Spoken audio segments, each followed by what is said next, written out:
Good morning mga kapards kamards.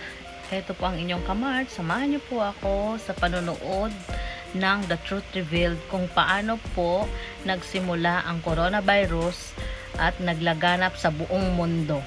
Tara po, samahan niyo po ako. Magandang araw mga kaibigan.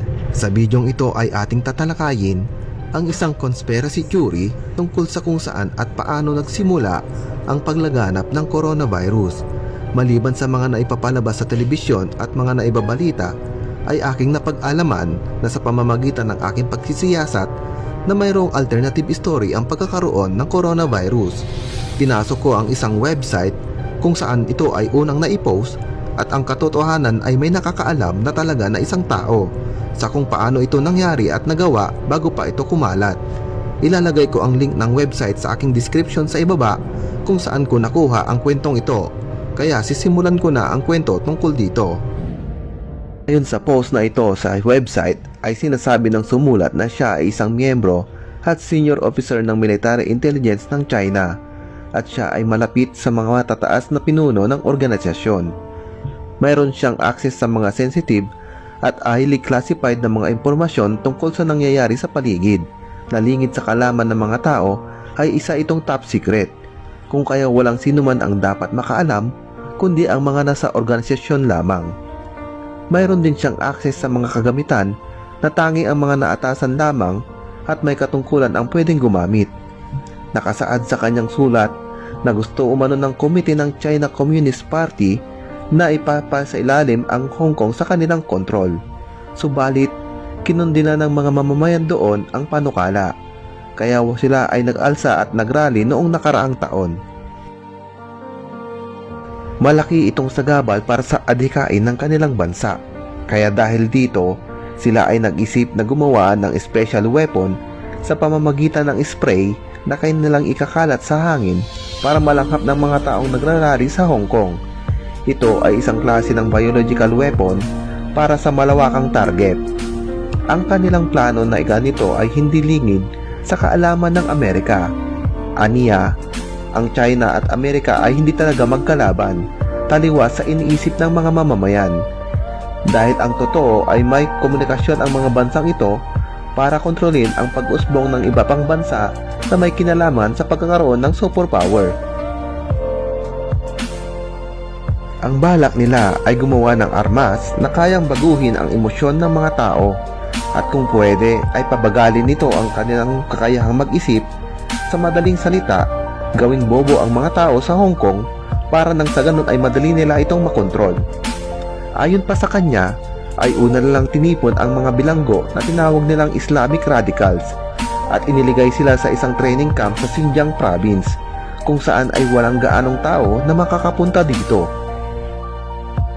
Mga kaawa-awang mga bilanggo ay walang kamalay-malay na sila na pala ay ginagawa ng test subject sa isang eksperimento dahil sila ay ine-expose sa walang amoy at hindi nakikitang experimental agents.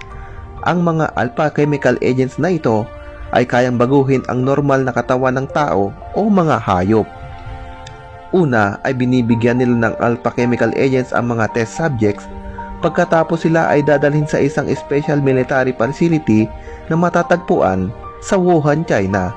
At saka naman doon sila ulit bibigyan ng pangalawang beta chemical agents.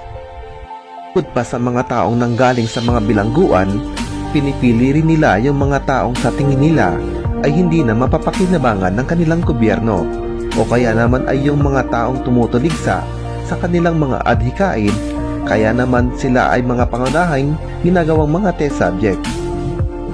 Ang gagawin nila ay iipunin nila ang mga taong ito sa isang testing facility at dito na nila gagawin ang kanilang eksperimento. Sa una ay maganda ang resulta dahil bumaba ang talino o naging bobo, kaya wala na silang kapasidad pa na mag-isip ng maayos. Para sa kanila, ito ay magandang balita dahil maaari nila itong gamitin laban sa mga aktivista na nagrarally sa Hong Kong. Subalit katagalan ay lumabas na ang iba't ibang hindi magandang epekto ng mga chemical na kanilang ginamit sa mga test subjects. Makaraan lang ang isang linggo ay nakitaan nila ng mga kakaibang galaw ang mga ito at naobserbahan nila na naghahallucinate na ang mga test subject kung saan hindi na nila alam ang pagkakaiba ng totoo at imahinasyon. Naging malala na ang kalagayan ng mga taong ito hanggang dumating sa punto na lumalabas na ang dugo sa kanilang mga mata, tenga at bibig. Ang mas nakakakilabot na sinabi ay natutunaw na rin ang mga kalamnan ng mga taong ito. Ang mga na-expose sa alpha at beta chemical na ito ay hindi na inaabot ng 5 araw. Dahil sa pagkasira ng kanilang internal organs at dahil sa palpak na resulta ng eksperimentong ito, ay naisip nilang walang silbi ang mga chemical agent na ito dahil sa ito ay masyadong delikado. Ang gusto lang nila ay kontrolin ang mga tao sa Hong Kong at hindi patayin. At dahil alam ng Amerika ang tungkol dito, sila ay nagka-interest sa chemical agent at gusto nila makakuha ng sample para daw sila mismo ang gumawa ng sarili nilang eksperimento. Madalas ay pinagbibigyan nila ang kahilingan ng mga CIA ng Amerika. Pero dahil nga alam nila na sobrang napakadelikado ng bagay na ito, ay tinanggihan nila ang kahilingan nila. Dahil dito ay pinag-isipan ng Amerika na may hawak ang China ng isang napakadelikadong armas, kaya mas lalo silang nagka-interes. Nag-alok ang Amerika ng malaking halaga ng pera sa isa sa mga nakaimbento ng chemical agent para lang makakuha sila ng sample at dalhin sa Amerika. Pumayag naman ang isang mananaliksik at ibinenta ang chemical agent sa Amerika. Subalit natunugan naman ito ng intelligence group ng China. Kaya naabutan nila ang abutan at bigayan ng pera para sa chemical agent at ayon pa sa kwento, nagkaroon daw ng shootout at may mga taong namatay. Ngunit sa huli ay nakatakas ang nagtraidor nilang kasama.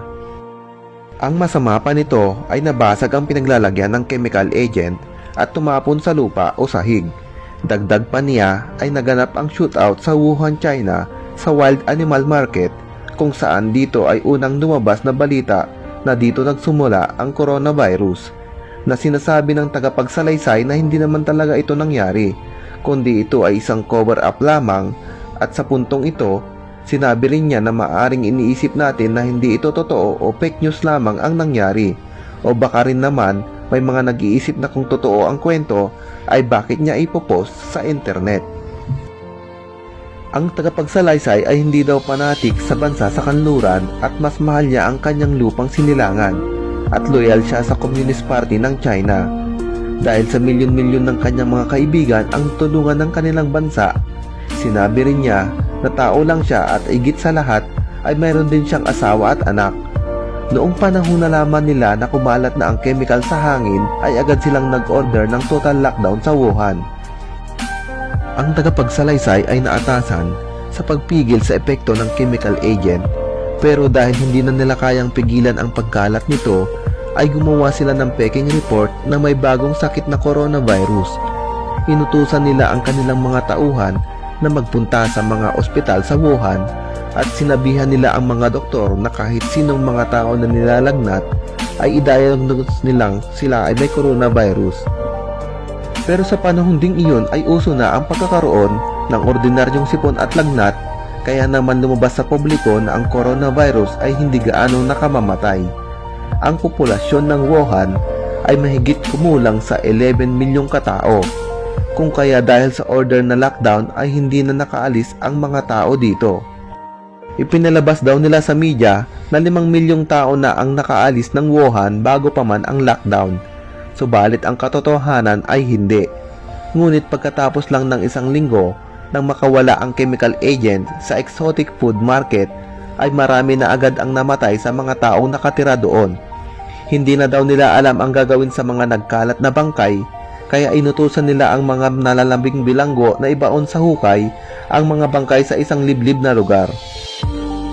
Ang tagapagsalaysay ay inatasan para itago sa mga tao ang totoong nangyari. Kaya dumating sa punto na nagkakaroon na siya ng hiya sa sarili o konsensya at nagdadalawang isip na siya kung para ba talaga sa kabutihan ng bansa ang kanyang ginagawa. Mas lalo pa siyang nagduda nang mabalitaan niya ang pagkamatay ng isang whistleblower na doktor, ang doktor na si Li Wenliang. Si Li Wenliang daw ang unang doktor na tumanggi na palabasin sa mga tao na ang sakit na ito ay tinatawag na coronavirus.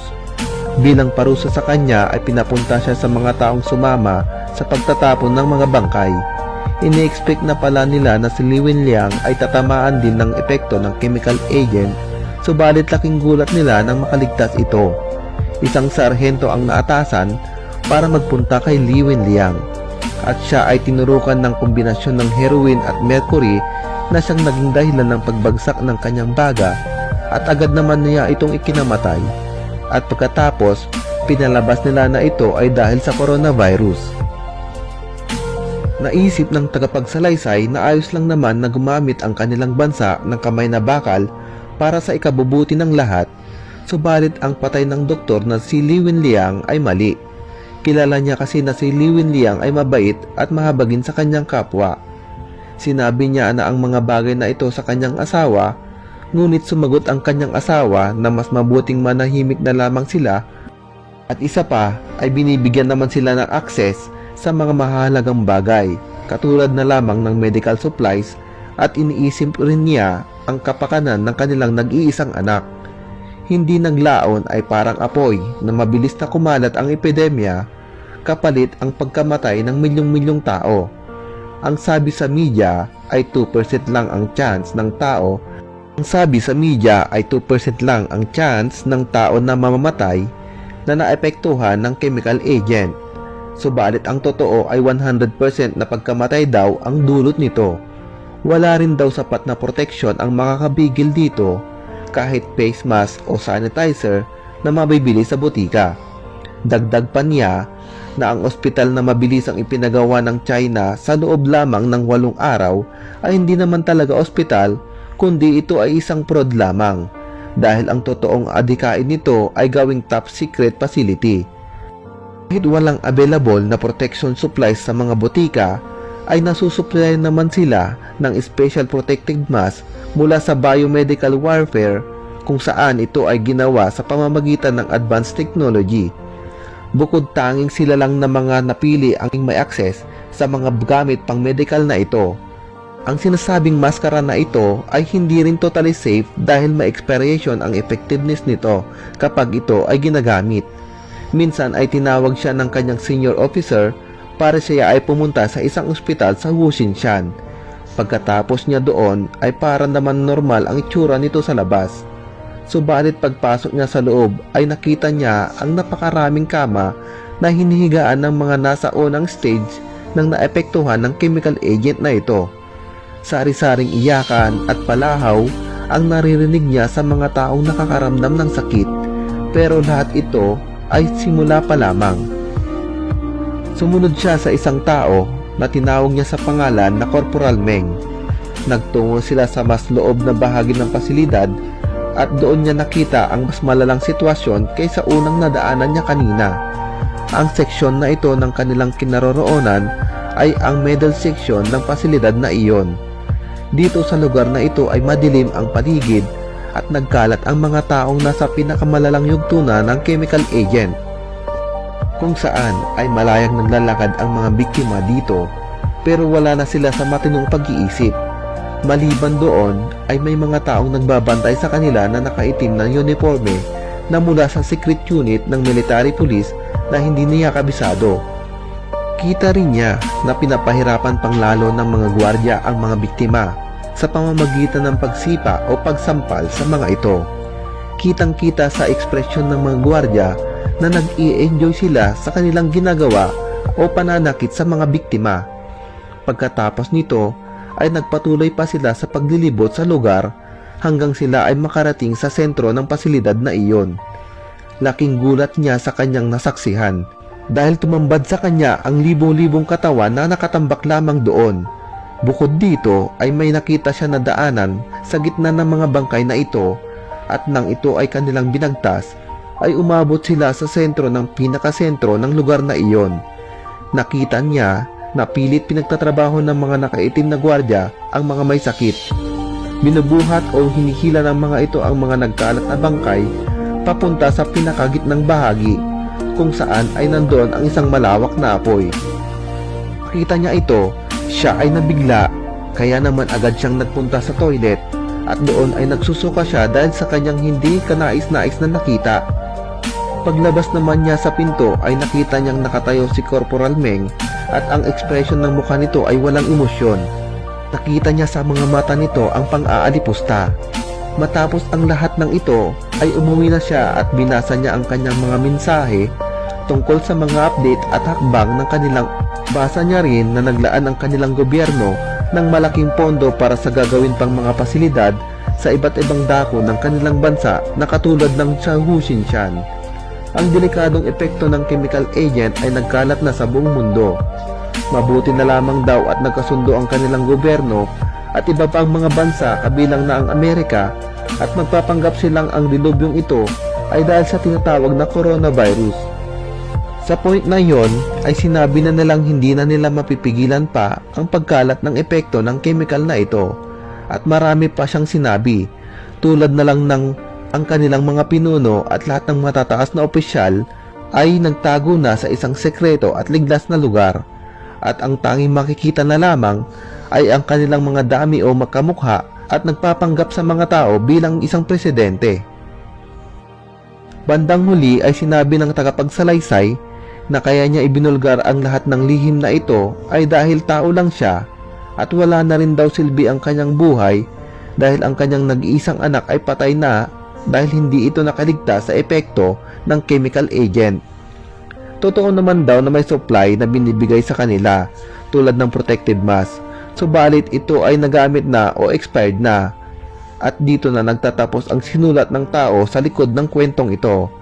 Ngayon mga kaibigan, nalaman mo na ang lahat ng ito, ano ang inyong masasabi tungkol dito?